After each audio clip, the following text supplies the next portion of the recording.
Hello everyone, मेरा नाम है रेणु कौशिक। तो गाइज़ कैसे हैं आप सब? आई होप गाइज़ आप सब अच्छे होंगे। सो गाइज़ आज का जो हमारा टॉपिक होने वाला है 60 इंपॉर्टेंट टॉपिक्स जो सीरीज़ चल रही है उसके अंदर आज का जो हमारा टॉपिक है वो भी हमारा हायर एजुकेशन से रिलेटेड है। मैं यहाँ पर हायर एजुकेशन के एंशिएंट के बाद प्री और पोस्ट एरा इसलिए लेकर के आई हूँ ताकि एक कनेक्शन के साथ आपको चीज़ें याद रहे और रिटेन करने में, क्योंकि ये फैक्ट है तो बहुत सारी चीज़ें यहाँ पर एक तरीके से आपको रिटेन करनी होंगी, आपको याद करने होंगे कुछ फैक्ट, तो मैं इसलिए लेकर के आई हूँ। तो गाइज जो हमारा प्री इंडिपेंडेंस एरा था, इससे पहले मैं एंशिएंट एजुकेशन और प्री जो हमारा इंडिपेंडेंस एरा था उसको मैं करा चुकी हूँ। प्री इंडिपेंडेंस एरा की अगर मैं बात करूँ तो मैंने वहाँ पर आपको चार्टर एक्ट 1813 बताया था, जिसका मेन ऑब्जेक्टिव क्या था? मेन ऑब्जेक्टिव साइंटिफिक एजुकेशन को स्प्रेड करना था। फिर एल्फिंस्टन रिपोर्ट आई 1823 में 10 साल बाद, जिसने मेन फोकस किस पर किया था? डिस्टेंस एग्जामिनेशन ऑफिसर्स और हमारे स्कूल के जो सुपरवाइजर्स हैं और उनको एक तरीके से ट्रेनिंग देना और टीचर्स को अपॉइंट करने की बात की थी। फिर मैक्लेमिनेट आया जिसने हमारा इंग्लिश एजुकेशन एक्ट दिया था। वुड डिस्पैच आई जिसमें हमने 1854 में मैंने 3 जो हमारी यूनिवर्सिटी थी बॉम्बे, मद्रास और कैलकाटा 1857 में जो स्टेब्लिश हुई थी। फिर हंटर कमीशन आया जिसने प्राइमरी एजुकेशन और हायर एजुकेशन को सेग्रीगेट करने की बात की थी 1882 और 1883 के अंदर। फिर यूनिवर्सिटी कमीशन आया जिसने 1902 में आया, जिसने हमारी जो इंडियन कॉन्स्टिट्यूशन की वर्किंग थी उसको इम्प्रूव करने की बात की थी। 1905 में मैंने बताया था आपको नेशनल एजुकेशन काउंसिल, जो कि बंगाल विभाजन और आपकी स्वदेशी मूवमेंट से रिलेटेड थी और शांति निकेतन से रिलेटेड थी। उसके बाद सैडलर कमीशन 1970 आया, 1917 जिसको हम कैलकाटा यूनिवर्सिटी कमीशन के नाम से भी जानते थे, जिसने मेन फोकस किस पर किया था कि सेकेंडरी एजुकेशन को इंप्रूव करो ताकि यूनिवर्सिटी एजुकेशन बेहतर हो सके। उसके बाद हमारी हार्थोग कमेटी आई 1929 में, जिसने रिपोर्ट सबमिट करी किससे रिलेटेड? मास एजुकेशन पर ध्यान दिया जाए, एक तरीके से इंक्लूसिव एजुकेशन पर फोकस किया जाए, ज़्यादा से ज़्यादा लोगों को एजुकेशन देने पर ध्यान दिया जाए रादर की सेकेंडरी और यूनिवर्सिटी एजुकेशन पर। फिर सापरू कमेटी आई जिन्होंने यूपी के अंदर एम्प्लॉयमेंट की बात की कि यूपी के अंदर जो सिर्फ और सिर्फ एजुकेशन है वो सिर्फ और सिर्फ एग्जाम और डिग्री से रिलेटेड है, जो 1934 में आई थी। फिर हमारी अबाउट विड रिपोर्ट जिन्होंने वोकेशनल एजुकेशन के बारे में कहा और ये कहा था कि जो एजुकेशन है उसका मीडियम इंग्लिश होना चाहिए, 1937 में आई थी ये रिपोर्ट हमारी। उसके बाद हम बात करें तो वारदा स्कीम जो हमारी 1937 में आई थी, इन्होंने जिसमें गांधीयन जो व्यू थे उनको शामिल किया गया था कि प्राइमरी एजुकेशन, बेसिक एजुकेशन, नई तालीम, इनके बारे में बात की थी। फिर सार्जेंट रिपोर्ट आई 1944 में जिसमें सबसे पहले यूजीसी को सेटअप करने की बात की गई थी। क्लियर गाइज, इतना क्लियर है। उसके बाद हम बात करते हैं आज का जो हमारा टॉपिक है वो है post independence era of education, जो रिलेटेड है, जो कब आया हमारा। सबसे पहले हम बात करते हैं राधा कृष्णन कमीशन की। आफ्टर इंडिपेंडेंस सबसे पहला हमारा जो कमीशन था वो राधा कृष्णन कमीशन था, 1948 टू 49 इसका टाइम पीरियड है, याद रखिएगा। उसके बाद इसको बोलते क्या है? इसको दूसरा नाम है यूनिवर्सिटी एजुकेशन कमीशन। कल को आपसे पूछ ले जाए कि राधा कृष्णन कमीशन 1948 टू 49 इसका दूसरा नाम बताइए, तो यूनिवर्सिटी एजुकेशन कमीशन है, जिसने रेकमेंड किया रूरल यूनिवर्सिटीज़ को स्टेब्लिश करने का कि रूरल यूनिवर्सिटी स्टेब्लिश की जानी चाहिए और सजेस्ट किया कि सेकेंडरी एजुकेशन को हायर एजुकेशन के साथ किस तरह से मिलाया जाए। और कमीशन ने रेकमेंड किया था कि सेटअप किया जाना चाहिए हायर एजुकेशन के लिए यूजीसी, यूनिवर्सिटी ग्रांट कमीशन को। उसके बाद हम बात करते हैं गाइज मुदलियर कमीशन जो आया 1952 टू 53, जिसको हम सेकेंडरी एजुकेशन कमीशन के नाम से भी जानते हैं। बहुत इंपॉर्टेंट है और याद रखिएगा इसको कि इसका दूसरा नाम क्या है? Secondary education commission. जिन्होंने ये कहा था, इसके जो हेड थे वो कौन थे? लक्ष्मण स्वामी मुदलियर। इन्होंने ये कहा था कि 3 साल की सेकेंडरी एजुकेशन होनी चाहिए और 4 साल की आपकी हायर एजुकेशन होनी चाहिए, और जो स्कूल है ना वो मल्टीपर्पस या मल्टी डिसिप्लिनरी होने चाहिए और लोगों को जो वोकेशनल ट्रेनिंग दी जानी चाहिए ताकि एजुकेशन को जोड़ा जा सके एम्प्लॉयमेंट के साथ। उसके बाद हम बात करते हैं कमेटी ऑन इमोशनल इंटीग्रेशन। एक कमेटी आई 1961 में जो दी थी आपकी डॉक्टर संपूर्ण नंदा ने। उन्होंने ये कहा कि एजुकेशन जो है ना वो प्रोग्राम है किसके लिए? यूथ के लिए। एजुकेशनल प्रोग्राम चलाए जाने चाहिए यूथ के लिए, ताकि एक तरीके से इनका मेन मोटिव क्या था? इन्होंने कहा था कि एक चीज़ ही ऐसी है जो सभी को एक साथ लेकर के आ सकती है, यूथ को इकट्ठा कर सकती है, उनके अंदर एक तरीके से यूनिवर्सलाइज ला सकती है। वो क्या चीज़ है? वो है आपकी एजुकेशन, जो एक तरीके से स्ट्रेंथ किसको करेगी? इमोशनल इंटीग्रेशन, सभी को क्या करेगी? इमोशनली इंटीग्रेट करेगी। उसके बाद हम बात करते हैं कोठारी कमीशन जो कब आया? 1964 टू 66। टाइम पीरियड याद रखिएगा क्योंकि बहुत इंपॉर्टेंट चीज़ बता रही हूँ। कोठारी कमीशन 1964 टू 66 आया, जिसको इंडियन एजुकेशन कमीशन का नाम भी दिया गया। सबसे पहले राधा कृष्णन कमीशन, जिसको क्या कहा गया गाइस? जिसको कहा गया यूनिवर्सिटी एजुकेशन कमीशन। उसके बाद मुदलियर कमीशन जिसको सेकेंडरी एजुकेशन कमीशन का नाम दिया। इमोशनल इंटीग्रेशन जिसको हमने किसने दिया है? डॉक्टर संपूर्ण नंदा ने दिया है। और उसके बाद कोठारी कमीशन जिसको हम क्या बोलते हैं? इंडियन एजुकेशन कमीशन भी कहते हैं। इतना क्लियर गाइस? उसके बाद हम बात करते हैं कि जो ये हमारा कोठारी जो कमीशन था ये आया कब? 14 जुलाई 1964 में और गवर्नमेंट ऑफ इंडिया के अंडर आया। और इसके हेड कौन थे? Doctor DS Kothari. आपको ये नाम याद रखना है गाइस, बहुत इंपॉर्टेंट है कि doctor DS Kothari.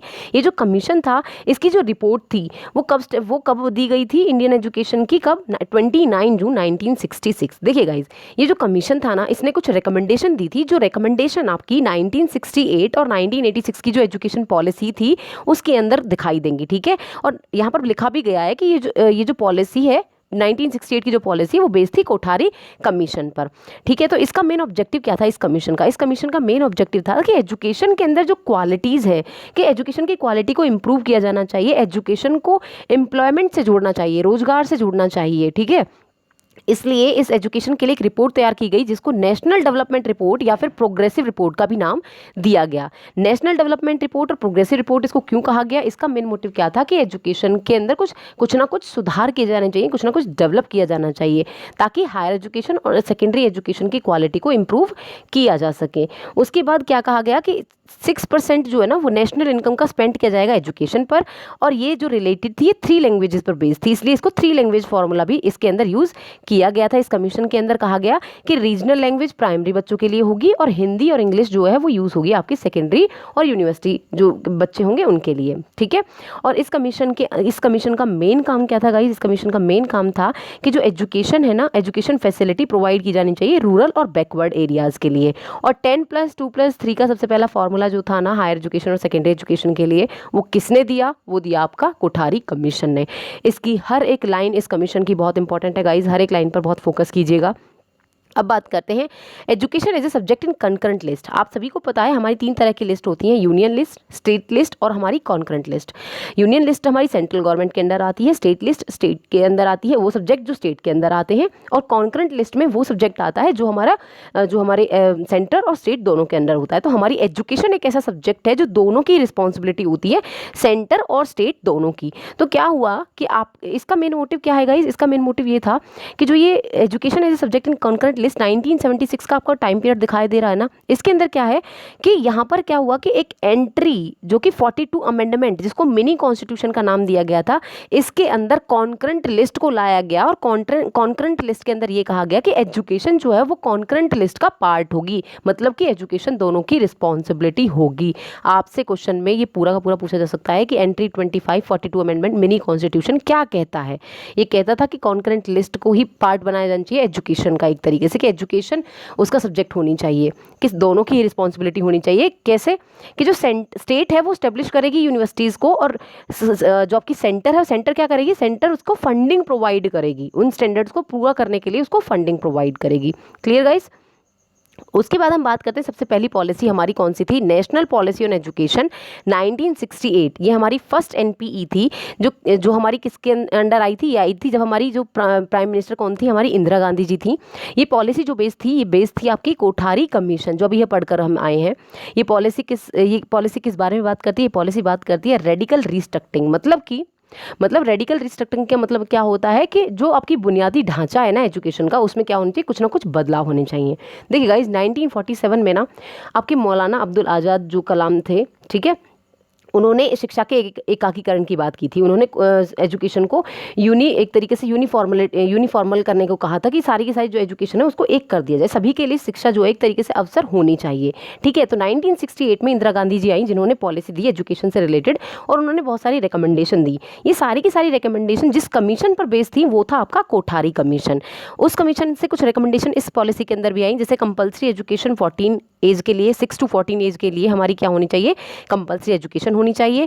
3 language formula भी यहाँ पर यूज़ किया गया, और सेकेंडरी एजुकेशन को भी इम्प्लीमेंट करने की यहाँ पर बात की गई थी। और सबसे बड़ी बात ये थी कि 1968 की जो पॉलिसी थी उसी से प्रभावित होकर 1986 में एक पॉलिसी आई जो इन्हीं के बेटे लेकर के आए, जो प्रधानमंत्री हमारे कौन जो थे? राजीव गांधी जी, ठीक है। ये पॉलिसी फोकस करती थी रिमूवल ऑफ डिस्पैरिटीज। आपको मेन फोकस जो करना है ना वो ये करना है कि वो कौन सी पॉलिसी थी जिसने रेडिकल रिस्ट्रक्टिंग की बात करी या फिर जिसने कंपल्सरी एजुकेशन की बात करी। वो थी आपकी नेशनल पॉलिसी ऑन एजुकेशन 1968।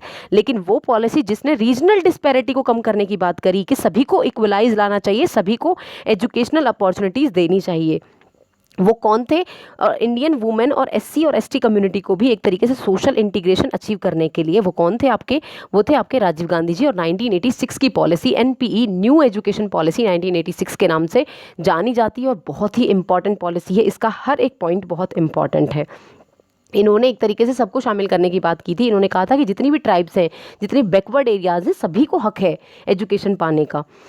इसलिए इन्होंने एक तरीके से ऑडिट किया, अडल्ट एजुकेशन पर भी फोकस किया और हाउस फैसिलिटीज़ वगैरह जो बैकवर्ड एरियाज़ हैं उनको हाउस फैसिलिटी प्रोवाइड कराने की भी बात की गई थी। उसके बाद गाइज 1992 में क्या हुआ? नेशनल एजुकेशन पॉलिसी आई 1992 में। ये पॉलिसी आई थी हमारी अंडर नरसिम्हन राव के अंडर आई थी। नरसिम्हन राव की जब गवर्नमेंट थी ना 1986 के अंदर, सॉरी 1992 के अंदर, तो 1986 की पॉलिसी को कुछ चेंज किया गया। क्या ये कहा गया कि एजुकेशन जो है ना उसको थोड़ा और ब्रॉड किया जाए, सभी को अवसर दिया जाना चाहिए। सभी को अवसर किस तरह से मिलेगा? सभी को अवसर तब मिलेगा जब सभी के लिए एक एंट्रेंस एग्जाम जो है वो एक तरीके से कंडक्ट कर देना चाहिए ऑल इंडिया बेसिस पर, ताकि एक तरीके से क्या हो सके कि सभी को अपॉर्चुनिटी मिल सके उस एंट्रेंस एग्जाम के थ्रू आने की, और सभी को अपॉर्चुनिटी मिल सके किसी भी स्टेटस पर पहुंचने के लिए। Clear guys? उसके बाद हम बात करते हैं गाइज, यहाँ पर कुछ कमेटीज़ हैं। देखिए कमेटीज़, अब ये बहुत सारे फैक्ट हो गए जिनको याद करना थोड़ा सा मुश्किल हो सकता है, लेकिन अगर आप इसको एक दूसरे से रिलेट करके पढ़ेंगे ना तब आपको ये डेफिनेटली याद हो जाएगा। गाइज अब यहाँ पर कुछ कमेटीज़ हैं जिन कमेटीज़ में से अक्सर क्वेश्चन आ सकते हैं, मे बी क्वेश्चन आ सकता है, और एक आध क्वेश्चन पिछली बार पुराने से पुराने जो हमारे जितने भी एग्जाम हुए हैं उनमें भी आए हुए हैं। ठीक है, तो आपको क्या याद रखना है? आपको सिर्फ जो फोकस रखना है ना, वो मैं कुछ कीवर्ड्स बताऊंगी, आपको उन पर फोकस रखना है, क्योंकि डायरेक्ट क्वेश्चन बनते हैं कमेटी के अंदर, ज़्यादा घुमा फिरा कर क्वेश्चन आपसे नहीं पूछे जाएंगे। क्या है कि सबसे पहली कमेटी थी हमारी गाहम कमेटी, जो किसने दी थी? 1993 में आई थी। जो किससे रिलेटेड थी? जो रिलेटेड थी आपकी एकेडमिक एक्सीलेंस, मतलब कि एकेडमिक की जो हमारी क्वालिटी है उसको क्या किया जाना चाहिए? इंप्रूव करें, उसके एक्सीलेंस पर बात की गई। और इन्होंने मेन फोकस किया गया कि नीड किसकी? National commission on higher education की। हायर एजुकेशन से रिलेटेड कुछ ना कुछ एक तरीके से रिकमेंडेशन आनी चाहिए या उसके एक्सीलेंस को सुधारा जा सके, तो स्टैंडर्ड की बात यहाँ पर की गई थी। उसके बाद हम बात करते हैं सैम पित्रोदा कमेटी 2007। गाइस बहुत इंपॉर्टेंट है, एक कमेटी थी जो सैम पित्रोदा जी ने जो है एक कमेटी दी थी 2005 के अंदर। इस कमेटी को स्टेब्लिश किया था, लेकिन इस कमेटी ने फंक्शनिंग जो स्टार्ट की थी तो वो 2007 में की थी। इसको हम नेशनल नॉलेज कमीशन भी कहते हैं। आपसे क्वेश्चन पूछा जाता है कि जो आपसे क्वेश्चन पूछा जाएगा वो पूछा जाएगा एनकेसी की, नेशनल नॉलेज कमीशन जो है वो किसने दिया? सैम पित्रोदा ने दिया। और कब दिया? 2007 के अंदर दिया। और ये कमेटी किससे रिलेटेड थी? कि जो आपका कैरिकुलम है ना वो ऐसा होना चाहिए कि वो मल्टी डिसिप्लिनरी, कि सभी अप्रोच, एक तरीके से कोर कैरिकुलम की बात की गई। एक तो जो आपका कैरिकुलम बनना चाहिए वो अकॉर्डिंग टू स्टूडेंट नीड होना चाहिए, और दूसरी बात क्या है कि एजुकेशन ऐसी हो आपकी जो मल्टी डिसिप्लिन, किसी एक सब्जेक्ट या किसी एक एस्पेक्ट पर बात ना करे बल्कि बहुत सारे एस्पेक्ट को लेकर के चले। उसके बाद हम बात करते हैं यशपाल कमेटी जो 2009 में आई थी, जिन्होंने ये कहा था कि जितनी भी बड़ी बड़ी बॉडीज़ है ना, जो बेवजह की बॉडीज़ हमने बना रखी हैं, जो हमारी जो रेगुलेट करती हैं हमारी हायर एजुकेशन को, उन सभी को रिमूव कर दो। हीरा उनमें से एक बॉडी थी। ठीक है, इसको भी क्या कर दिया गया था? रिमूव कर दिया गया था। ये पहले हायर एजुकेशन से रिलेटेड थी। तो इन्होंने क्या कहा? इन्होंने ये कहा, रिकमेंडेशन दी। गाइज यहाँ से क्वेश्चन कैसे आता है कि वो कौन सी कमेटी थी जिसने ये कहा कि जो बेवजह की जो हमारी बॉडीज़ हैं, यूनिवर्सिटीज़ जो बॉडीज़ हैं, उनको क्या कर दो आप? उनको रिमूव कर दो। ये बात करी थी यशपाल कमेटी ने। उसके बाद आपसे क्वेश्चन ये भी पूछा जा सकता है कि ये किसने कहा कि डीम्ड यूनिवर्सिटी के स्टेटस को खत्म करो और फुल फ्लेज यूनिवर्सिटी जो प्रिपेयर करो या बनाओ? तो ये किसने कहा था? ये यशपाल कमेटी की रिकमेंडेशन थी। Clear guys? उसके बाद हम बात करते हैं दो इंपॉर्टेंट कमेटी, यहाँ से क्वेश्चन आया हुआ है गाइस। शर्मा कमेटी से क्वेश्चन आया था कि शर्मा कमेटी किसने दी? प्रोफेसर MM शर्मा ने दी। इन्होंने किस बारे में बात करी? इन्होंने बात करी development of science and technical education. ये किससे रिलेटेड थी? साइंस और टेक्निकल एजुकेशन से रिलेटेड थी। और इस कमेटी ने सजेस्ट किया कि IISER, Indian institute of science and educational research, ठीक है, इसके बारे में बात की गई थी। उसके बाद एक और कमेटी थी डॉक्टर अनिल कोडकर कमेटी, जिन्होंने किस पर बात करी थी? कि टेक्निकल एजुकेशन को इम्प्रूव करो और मतलब एक तरीके से रिसर्च को भी क्या किया जाए? इम्प्रूव किया जाए। Clear guys? ये थी हमारी सारी की सारी कमेटीज़ और पूरा का पूरा पोस्ट इंडिपेंडेंस एरा। मैंने अपनी पूरी कोशिश की है कि आपको अपने नोट्स के थ्रू सारी की सारी इन्फॉर्मेशन प्रोवाइड करूं। एक छोटा सा प्रिसाइज लेक्चर मैंने बनाया है गाइज, इसको बहुत शांति से देखिएगा, बहुत अच्छी तरह से दोनों प्री इंडिपेंडेंस और पोस्ट इंडिपेंडेंस दोनों का एक शॉर्ट नोट बनाइएगा। और इनके मेन पॉइंट्स को मैंने सारे मेन पॉइंट ही लिखे हैं। पहली बात मैं आपको बता दूं कि इनमें से भी मेन पॉइंट मत निकालने की कोशिश कीजिएगा, क्योंकि इनमें से भी अगर आपने मेन पॉइंट निकाला तो आप बहुत इंपॉर्टेंट पॉइंट्स को छोड़ दोगे। ठीक है, clear guys? Thank you so much.